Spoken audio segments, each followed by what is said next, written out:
নমস্কার, হরে কৃষ্ণ, রাধে রাধে। সকল ভক্তগণকে আমার কৃষ্ণ মহিমা শ্রী শ্রী রাধা মদন গোপাল জিও চ্যানেলে স্বাগত জানাই।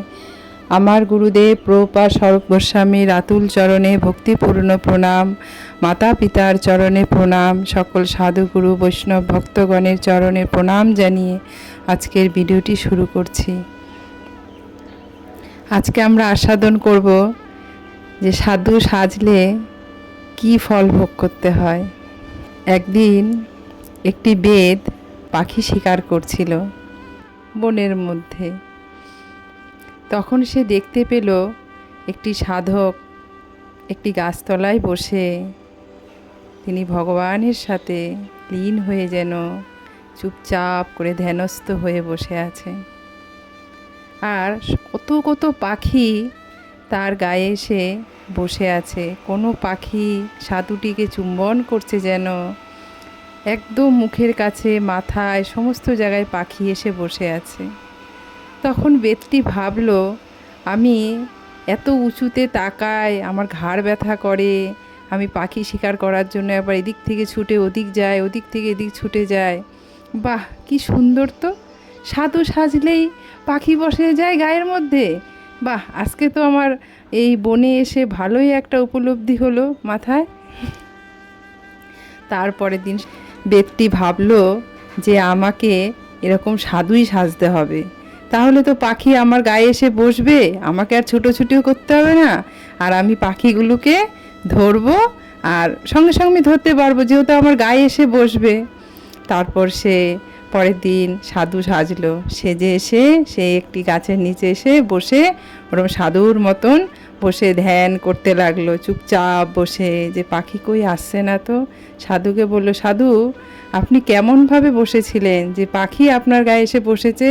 ও নিরন্তর শুধু ওই সাধুকেই চোখে ভাসাচ্ছে, আর স্বপ্নে সাধুকেই শুধু দেখছে, আর সাধুর ধ্যানস্থ হয়ে বসছে। এরকমভাবে বসতে বসতে অনেকটা সময় অতিবাহিত হয়ে গেল। বললো আজকে আর বসেনি, দেখি কালকে আবার চেষ্টা করব। দিয়ে আবার পরের দিন সাধুর মতন সেজে এসে সে বসেছে। বসে তারপরে আবার সে এরকম সাধুর কথা ভাবছে আর ধ্যান করছে, সাধু সাধু করেই ধ্যান করছে। সাধু তুমি কেমনভাবে বসেছিলে, তুমি কেমনভাবে থাকো যে সব পাখিরা এসে তোমার গায়ে এসে বসে, আজ আমার গায়ে কেন পাখি বসছে না? সাধু সেই সাধুকে নিরন্তর চিন্তা করছে, নিরন্তর চোখ বুজে সাধুর ধ্যানেই সে লীন হয়ে যাচ্ছে। তারপর বলছে পাখি তো আমার গায়ে বসছে না, আমাকে পাখি আমার গায়ে বসতেই হবে। তার পরের দিন আবার সে ওরকম করে সে আবার সেজে গুজে এসছে, সাধুর মতন পুরো সাজ সেজে এসছে, সে আবার সেই রকম গাছতলায় এসে বসছে। তারপরে ও বলছে আজকেও তো আর পাখি এলো না। বলছে না, আমি আবার কালকেও আসবো। সাধুর গায়ে যখন পাখি এসে বসেছে, তাহলে আমার গায়ে কেন বসবে না? ওনার চেষ্টাটা না চালিয়েই যাচ্ছিল, মানে বিরক্তি হয়নি। ও শুধু মনে ভাবছিল সাধুর গায়ে এসে বসেছে, আমার গায়ে কেন বসবে না? হ্যাঁ, মানে এই চেষ্টাটা না ও 1 সপ্তাহ চালিয়েছে। দিয়ে তারপরে ও দেখছে উমা একদিনকে ও সেই ধ্যানস্থ হয়ে সাধুর মতন ভাব নিয়ে সাধুর কথা চিন্তন করতে করতে যখন সাধু আমি আজ 1 সপ্তাহ ধরে আমি এখানে বসছি, আমার গায়ে একটি পক্ষীও এসে বসলো না। সাধু কেন বসলো না? আমি কি মানব, আমার কেন আমার গায়ে আসে না? তুমি কি মানব, তোমার গায়ে এসে বসেছে সাধু, আমার গায়ে কেন এসে বসছে না? তখন না ও মানে একটা মর্মাহত বুকের মধ্যে যন্ত্রণা, যে আমি তাহলে কি সঠিক মানুষ না? আমাকে পাখিও পাত্তা দিচ্ছে না, সাধুর গায়ে এসে পাখি বসেছে, আমাকে পাখিও আমার গায়ে বসছে না। ওর ভেতরে না চৈতন্য ভাব জাগ্রত হলো, তাহলে মনে হয় আমি সঠিক মানবই না। তখন বেদটির গায়ে এসে ক্রমে ক্রমে পাখি বসতে লাগলো। তখন বেদটির মনে এত আনন্দ হলো, সাধু সাজলেই পাখি বসে, কিন্তু আমার ভেতরে যে একটা অনুভূতি হচ্ছে, আমার ভেতরে যে একটা আনন্দ প্রকাশ হচ্ছে, পাখিগুলো আমাকে কি সুন্দর আদর করছে।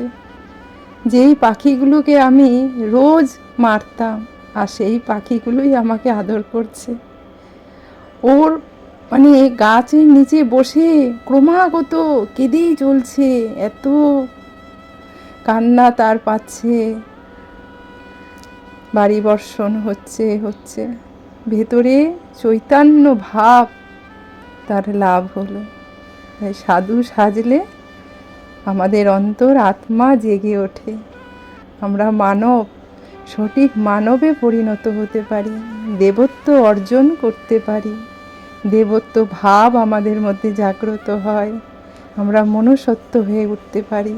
আমাদের কোনটা করা ঠিক, কোনটা করা বেঠিক, আমরা কোনটা করতে পারলে আমরা সঠিক রাস্তা পাবো, সেইটাই আমরা পাই। তাই সাধু সাজলে আমাদের এই চৈতন্য ফল লাভ হয় আমাদের হৃদয়ে। তাই আমরা যেন সবাই এই সাধুর মতন আমরা সাধু সেজে যেন আমরা প্রকৃত চৈতন্য ফল লাভ করতে পারি। আর এইখান থেকে আমরা মায়ার জগৎ, অন্ধকার জগৎ অতিক্রম করে আমাদের চৈতন্য মহাপ্রভু যেন আলোর দিশায় নিয়ে যায়। তাই আমরা সকলেই যেন ভগবানের চরণে যেতে পারি, তার কাছে থাকতে পারি, আমরা সবাই যেন ভালো থাকতে পারি তার সৃষ্টিতে। জয় রাধে, জয় রাধে। আপনারা সবাই ভালো থাকবেন, ভিডিওতে লাইক শেয়ার সাবস্ক্রাইব করবেন। রাধে রাধে।